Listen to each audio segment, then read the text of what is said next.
In a trade war between the U.S. and China, nobody would win. Yet Donald Trump has threatened to start one. Trade sanctions against China were a cornerstone of his presidential campaign. China is ripping us on trade. They're devaluing their currency, and they're killing our companies. We have very unfair trade with China. Mr. Trump has threatened tariffs of 45% on all Chinese imports. Such a move would raise the price of pretty much everything on sale in Walmart, from sneakers to microwave ovens. That would hit the pocketbooks of blue-collar workers, the very people who voted for him.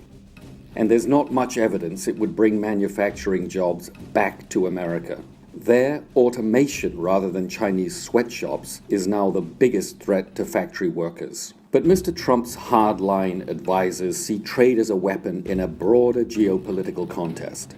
They think that trading with China gives it the means to build an ever more powerful military machine.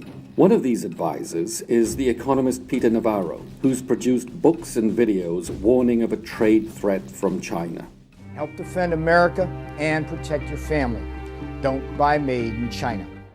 The same advisors are urging Mr. Trump to label China a currency manipulator for suppressing the value of the yuan to boost exports, even though Beijing is burning through its foreign exchange reserves to do exactly the opposite, prop up the yuan.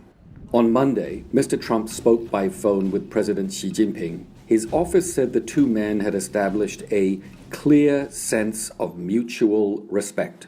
Chinese state media cited Mr. Xi as saying that cooperation is the sole correct choice. If Mr. Trump throws up trade barriers, China may well retaliate against U.S. companies in China like Boeing or Apple.